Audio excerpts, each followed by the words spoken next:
Hello friends, welcome back to my channel. ఈరోజు కారప్పొడి ఎలా prepare చేయాలో చూద్దాం. ఈ కారప్పొడి అనేది చాలా టేస్టీగా ఉంటుందండి. ఇడ్లీలోకైనా, అన్నంలోకైనా, దోశలోకైనా, ఇందులో అయినా మనకి చాలా బాగుంటుంది. టేస్ట్ అనేది చాలా ఈజీగా తిని ప్రిపేర్ చేసేసుకోవచ్చు. ఓకేనా. ముందుగా నేను స్టవ్ వెలిగించుకుని బాండీ పెట్టుకుని ఒక హాఫ్ కప్పు ధనియాలు తీసుకున్నాను. ఆ ధనియాలు కొంచెం మనం ఫ్రై చేసుకుందాం. కొంచెం కలర్ చేంజ్ అయితే సరిపోతుంది. కొంచెం ఫ్రై చేసుకుని ఒక ప్లేట్లోకి తీసుకొని పక్కన పెట్టేసుకుందాం. ఓకే, కొంచెం బాగా ఫ్రై అయినాయి కదండి. ప్లేట్లోకి తీసుకుని పక్కన పెట్టేసుకుందాం. వీటిని కొంచెం చల్లారనిద్దాం దీన్ని.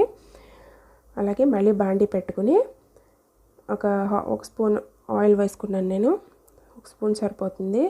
అందులో కొంచెం ఒక స్పూను మినపప్పు, పొట్టు మినపప్పు యూజ్ చేస్తున్నానండి.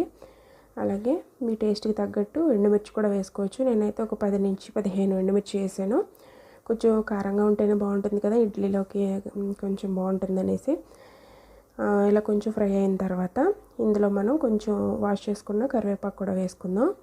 కర్రీ లీవ్స్ ఇవి కూడా కొంచెం ఫ్రై అయిన తర్వాత, కర్రీ లీవ్స్ అనేవి కొంచెం వాటర్ ఉంటాయి కదండి, అదంతా పోయేంత వరకు కూడా మనం బాగా డ్రై అయిపోయేంత వరకు కూడా ఫ్రై చేసుకోవాలి. ఇప్పుడు ఒక మిక్సీ జార్ తీసుకొని ముందుగా మనం ఫ్రై చేసి పెట్టుకున్న ధనియాలను వేసుకుందాం. ఈ ధనియాలు వేసిన తర్వాత ఇవి పోపు పెట్టుకున్నాం కదా, కొంచెం చింతపండు కూడా వేసానండి నేను. ఒక నిమ్మకాయ సైజు అంత చింతపండు వేసాను. ఒక 4 వెల్లుల్లిపాయలు కూడా తీసుకుందాం, 4. ఒక స్పూన్ జీలకర్ర, ఇవన్నీ కూడా వేసుకొని కొంచెం కళ్ళుప్పు వేసుకొని బాగా గ్రైండ్ చేసుకున్నట్టయితే మనకి కారప్పొడి అనేది ఈజీగా ప్రిపేర్ అయిపోతుంది. కొంచెం దీన్ని కూడా వేసుకుని గ్రైండ్ చేసుకుందాం.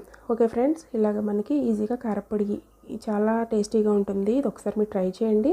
ఎలా వచ్చింది అనేది నాకు కామెంట్ చేయండి.